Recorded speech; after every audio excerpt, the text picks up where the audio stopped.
Cuando hablamos de crear hijos disciplinados, muchas personas piensan inmediatamente en reglas estrictas, castigos fuertes o control permanente. Creen que disciplina significa imponer autoridad a través del mito, levanta la voz o demostrar quién manda en la cosa. Pero la verdadera disciplina, la que forma carácter y prepara para la vida, no nace del temor ni de la presión. Nace del ejemplo constante, del autocontrol diario y de la coherencia entre lo que se dice y lo que se hace. Esa es la base del estilo japonés de formación. En Japón, la disciplina no es una estrategia que se hace solo cuando el niño comete un error. Es una cultura que se respira todos los días. Está en la manera de saludar, en la puntualidad, en el orden, en el respeto por los demás y en el compromiso con cada responsabilidad. No se trata de controlar cada movimiento del niño, sino de enseñar que cada acción tiene consecuencias y que él es responsable de sus actos desde temprana edad. El primer principio es claro y profundo. Los hijos no hacen lo que les dices, hacen lo que te ven hacer. Un padre puede repetir 100 veces que la honestidad es importante, pero si el niño escucha pequeñas mentiras en conversaciones cotidianas, aprenderá que mentir es aceptable cuando conviene. Una madre puede exigir orden, pero si su vida está llena de desorganización y descuido, el mensaje real será otro.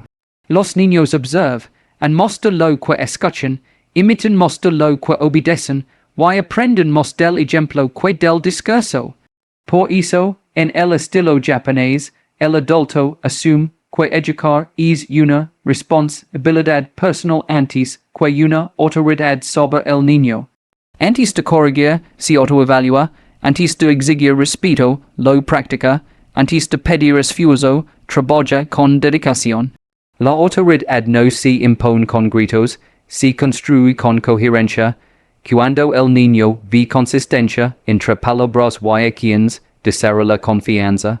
Y donde hay confianza, hay apertura para aprender. La disciplina también se refleja en los pequeños hábitos diarios. No es solo cuestión de grandes decisiones, sino de rutinas simples, recoger lo que se hace, cumplir horarios, terminar lo que se empieza. Estas acciones repetidas forman un carácter fuerte. Un niño que aprende a ordenar su espacio, aprende a ordenar su mente. Un niño que respeta tiempos aprende a valorar el compromiso. Además, el estilo japonés entiende que la disciplina no busca controlar la personalidad del niño, sino dar estructura.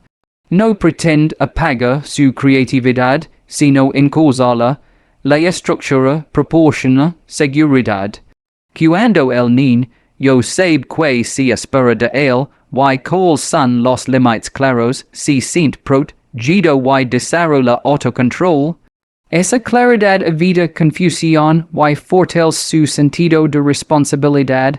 La disciplina verdadera no se basa en la vigilancia constante, sino en la formación interna. El objetivo no es que el niño se comporte bien solo cuando lo están mirando, sino que juega lo correcto, incluso cuando nadie lo observa.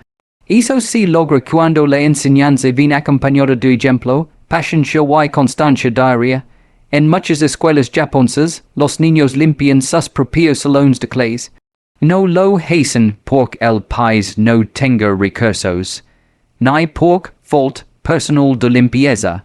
Lo hacen porque desde pequeño se les enseña que el lugar que usan también les pertenece, y que todo lo que se disfruta implica responsabilidad. Este simple acto encierra una lección poderosa. No somos solo usuarios del mundo, somos responsables de él. Cuando un niño va al piso donde estudia, recoge el papel que cayó o limpia el escritorio que ensució, empieza a desarrollar algo más profundo que una habilidad práctica. Empieza a comprender que cada acción tiene impacto. Entiende que el desorden no opera por arte de magia, sino por descuido. Y cuando participa en la solución, deja de ser espectador para convertirse en protagonista de su entorno. Muchos padres hoy resuelven todo por sus hijos. Les organizan la mochila, les ordenan la habitación, les preparan cada detalle para evitar esfuerzo. Lo hacen por amor, pero sin darse cuenta. Tu están enviando un mensaje peligroso. Tu no eres responsable, alguien más lo hará por ti. En el estilo japonés ocurre lo contrario.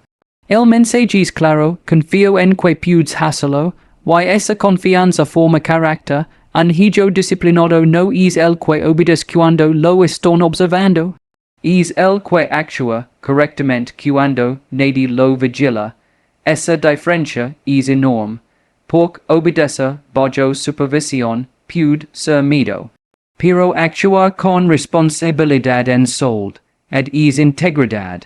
Y la integridad se forma cuando el niño entiende que su comportamiento no depende de premios ni de castigos inmediatos, sino de valores internos. Limpiar su salón también enseña humildad. El niño comprende que ninguna tarea es inferior, que cuidar el espacio común es un honor y no un castigo. Aprende a valorar el trabajo de otros porque ha experimentado el esfuerzo. Cuando más adelante ve a alguien limpiando una cal o acomodando un lugar, no lo mirará con superioridad, sino con respeto. Además, esta práctica fortalece el trabajo en equipo, no limpian solos, lo hacen juntos, coordinan, se organizan, colaboran. Aprenden que el orden colectivo depende del compromiso individual, si uno no cumple, afecta a todos. Esta conciencia social crea ciudadanos más considerados, menos egoístas y más conscientes de su impacto en la comunidad. Cuando un niño aprende a cuidar lo pequeño, estará preparado para cuidar lo grande. Si puede mantener en orden su pupitre, podrá mantener en orden sus responsabilidades. Si respeta el espacio común, respetará las normas sociales. La disciplina empieza en acciones sencillas que se repiten cada día. El entorno también influye en la mente. Un espacio limpio transmite claridad, enfoque y tranquilidad. Un ambiente caótico genera distracción y desorden interno. Al involucrar al niño en el cuidado de su espacio, se le está enseñando indirectamente a cuidar su mundo interior. Orden externo, orden interno, no se trata solo de limpieza física, se trata de formar una mentalidad donde cada persona entiende que su comportamiento contribuye o perjudica. Se trata de crear hijos que no esperan que otros solucionen lo que ellos mismos pueden corregir. Se trata de sembrar responsabilidad práctica desde la infancia. Hoy muchos padres han convertido la educación en una negociación constante. Si haces la tarea, te compro algo. Si sacas buenas notas, te doy un premio. Si te portas bien, te dejo usar el teléfono. Sin das cuenta, están formando hijos que no actúan por convicción, sino por recompensa, hijos que no preguntan que es correcto, sino que van a ganar. Y cuando la motivación depende siempre de un premio externo, el carácter se vuelve frágil. En el modelo japonés, el enfoque es diferente. No se centra en el premio inmediato, sino en el deber. Desde pequeño, yo se les enseña que esto no es un favor que hacen a sus padres, es su responsabilidad. Cumplir con sus tareas no es algo extraordinario que merece una recompensa especial, es parte natural de su crecimiento. El mensaje es claro, hay cosas que se hacen porque son correctas, no por generan un beneficio instantáneo. Cuando un niño actúa solo por premios, aprende a media cada esfuerzo en términos de ganancia. Si no hay recompensa visible, pierde el interés. Pero cuando se le enseña el valor del compromiso, desarrolla la disciplina interna, empieza a entender que el esfuerzo tiene un propósito más grande que un regalo momentáneo. Aprende que la satisfacción de cumplir es más fuerte que cualquier premio material. Esto no significa que no se pueda reconocer el logro de un hijo. Significa que el reconocimiento no debe convertirse en soborno. Hay una gran diferencia entre celebrar el esfuerzo y comprar el comportamiento. Celebrar fortalece la autoestima. Comprar debilita la motivación interna. Cuando el niño percibe que cada acción correcta tiene un precio, deja de actuar por principios. En el estilo japonés se cultiva la perseverancia, se enseña que el camino al dominio requiere repetición, paciencia y constancia. No todo es emocionante ni divertido. Hay días de rutina, de práctica silenciosa, de esfuerzo sin aplausos. Y es precisamente ahí donde se forma la disciplina. El niño aprende que el crecimiento no siempre viene acompañado de emoción, pero siempre trae progreso. También se fomenta la paciencia. La cultura de la recompensa inmediata crea impaciencia. El niño quiere resultados rápidos, quiere reconocimiento instantáneo. Pero cuando se le enseña a trabajar por metas a largo plazo, desarrolla resistencia emocional.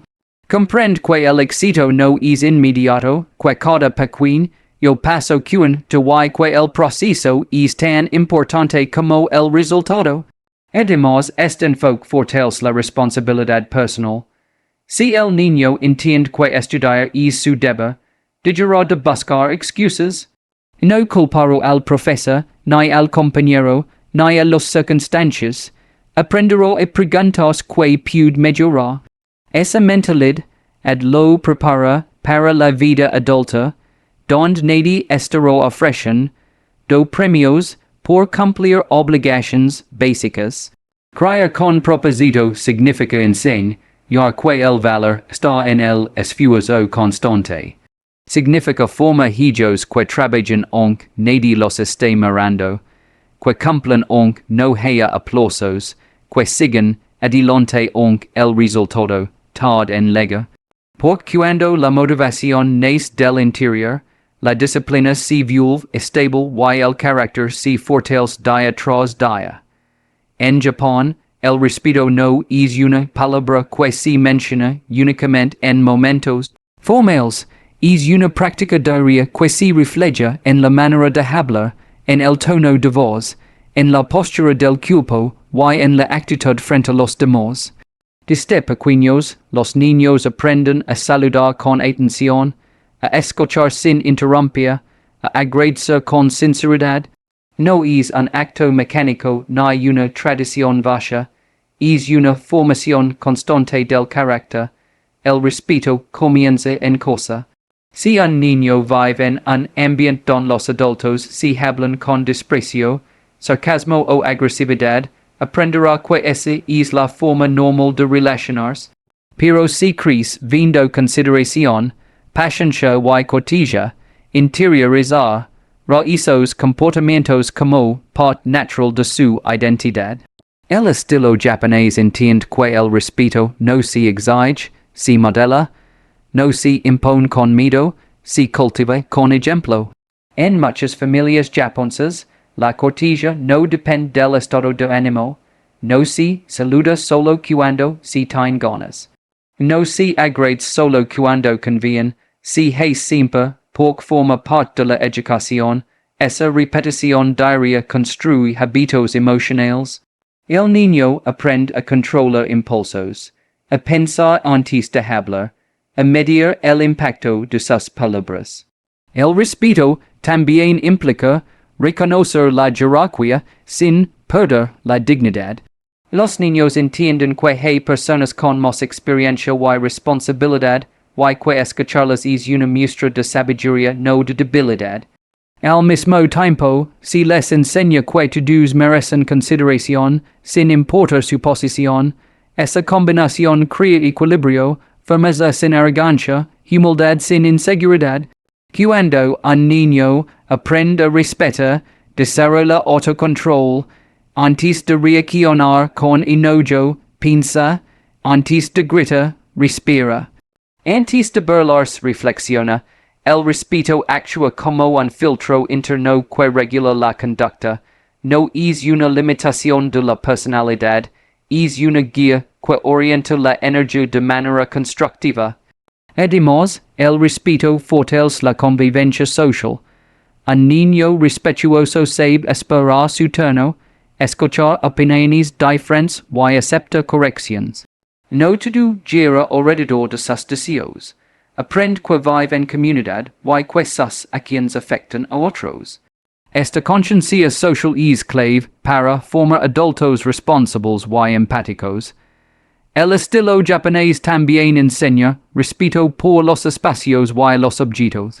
Cuidar lo que se usa, trata con delicadeza lo que pertenece a otros, mantener orden en lo compartido. Estos detalles construyen una mentalidad de gratitud y valoración. Cuando el niño comprende que nada es insignificante, empieza a actuar con mayor atención y cuidado.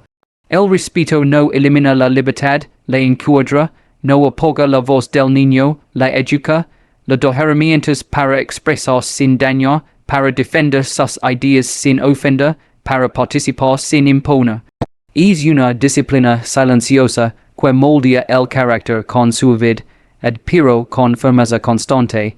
Un hijo que aprende respeto desde pequeño desarrolla seguridad interna. Sabe cómo comportarse en distintos contextos, cómo adaptarse sin perder identidad, cómo mantener la calma ante la provocación. Esa estabilidad no surge por casualidad, surge de una formación diaria donde cada gesto cuenta y cada palabra tiene intención. Muchos padres creen que disciplinar es reaccionar cuando el hijo comete un error, esperan a que ocurra la falta para intervenir con enojo, castigo o amenazas, pero la disciplina verdadera no es una reacción emocional, es una formación constante. En el estilo japonés, la paciencia es más fuerte que el castigo, y el autocontrol del adulto es la primera herramienta educativa. Un padre desesperado courage desde la frustración, levanta la voz, impone sanciones inmediatas, busca que el niño sienta el peso de la consecuencia en el momento. Pero cuando la corrección nace del enojo, el mensaje se distorsiona. El niño no aprende la lección, aprende el mito. No entiende el valor del comportamiento correcto, solo quiere evitar el castigo. En cambio, un padre que practica el autocontrol transmite seguridad. Puede ser firme, sin ser agresivo. Puede establecer límites claros sin humilar. La calma no significa debilidad, significa dominio propio. Y cuando el adulto demuestra dominio propio, el niño aprende a imitarlo. La disciplina empieza por el ejemplo emocional. En Japón se entiende que cada era es una oportunidad de aprendizaje. No se trata de etiquetar al niño como desobediente o problemático, sino de ayudarlo a comprender la consecuencia de sus actos. Se dialoga con firmeza, se explica la razón detrás de la norma, se mantiene coherencia en las reglas. La constancia es más poderosa que la severidad. La paciencia también implica repetición. Enseñar una vez no es suficiente. Los niños necesitan escuchar, practicar y equivocarse varias veces antes de internalizar una conducta. Muchos padres se cansan y abandonan la constancia, cambiando reglas según el estado de ánimo. Esa inconsistencia genera confusión. El niño no sabe qué esperar, y termina probando límites constantemente. La disciplina firme y tranquila crea estructura emocional. Cuando el niño sabe que las normas son claras y que las consecuencias se aplican con serenidad, desarrolla sentido de seguridad. No, vive con miedo, vive con claridad. Sabe que sus acciones importan y que hay un marco estable que guía su comportamiento. Además, el estilo japonés enfatiza la responsabilidad a largo plazo. No se educa para la comodidad del presente, sino para la fortaleza futura. Permitir que el niño evite toda frustración puede parecer amar, pero en realidad lo debilita. La frustración moderada enseña resiliencia. Aprender a esperar, a esforzarse, a aceptar un no, fortalece su carácter. La paciencia del adulto también enseña gestión emocional. Si el padre respira antes de hablar, si controla su tono, si piensa antes de reaccionar, está mostrando cómo manejar conflictos. El niño absorbe ese modelo. Con el tiempo, empezará a replicarlo en la escuela, con amigos y en situaciones difíciles. Criar con paciencia no significa ignorar errores, significa enfrentarlos con propósito, significa entender que la meta no es controlar el comportamiento momentáneo, sino formar un carácter sólido. Cada corrección coherente, cada límite aplicado con calma, cada conversación firme pero respetuosa construye un hijo más consciente de sí mismo y más preparado para enfrentar la vida con equilibrio y responsabilidad. Criar hijos disciplinados no significa criar hijos perfectos. La perfección es una ilusión que genera presión, miedo al error y ansiedad constante. La disciplina, en cambio, es una herramienta para formar responsabilidad. En el estilo japonés no se busca que el niño nunca fall, sino que aprenda a asumir las consecuencias de sus actos y a mejorar continuamente. Muchos padres se obsesionan con la imagen externa, quieren hijos que se comporten bien delante de otros, que obtengan reconocimiento, que proyecten éxito. Pero la disciplina real no se mide en apariencias, se mide en decisiones internas. Un hijo verdaderamente disciplinado no es el que actúa correctamente solo cuando hay supervisión, sino el que mantiene sus principios cuando está solo. La responsabilidad es el corazón de esta formación. Desde pequeños, los niños deben entender que cada acción tiene un resultado. Si olvidan su tarea, enfrentan la consecuencia. Si descuidan algo importante, asumen el efecto de esa decisión. No se trata de castigar con dureza, sino de permitir que la realidad enseñe. Cuando los padres intervienen siempre para evitar cualquier dificultad, impiden que el niño desarrolle criterio propio. En Japón, se fomenta la autonomía progresiva. A medida que el niño crece, recibe más responsabilidades acordes a su edad. Aprende a organizar su tiempo, a cumplir compromisos, a administrar pequeñas tareas sin supervisión constante. Esta práctica desarrolla confianza. El mensaje implícito es poderoso. Confío en tu capacidad. Esa confianza fortalece la autoestima y la disciplina interna. La disciplina también está ligada al esfuerzo constante. No se espera que el niño se brillante en todo, pero sí que persevere. Se valora más la constancia que el talento.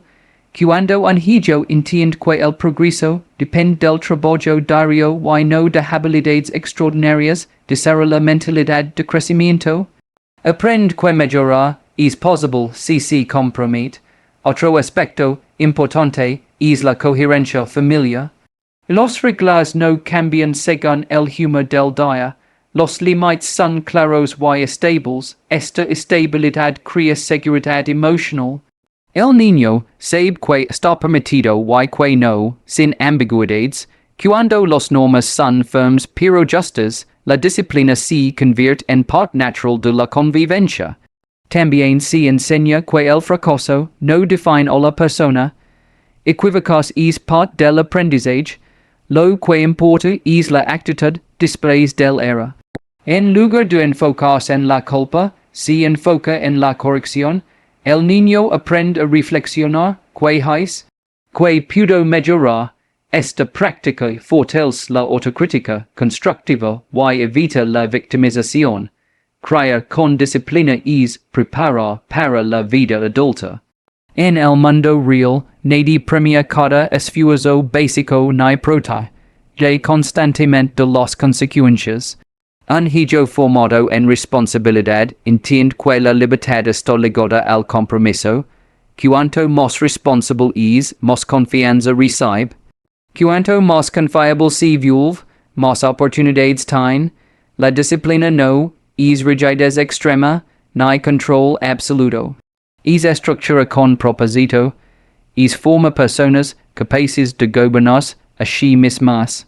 Es enseña que el carácter se construye en lo cotidiano, en las decisiones pequeñas, en la coherencia diaria entre lo que se piensa y lo que se hace.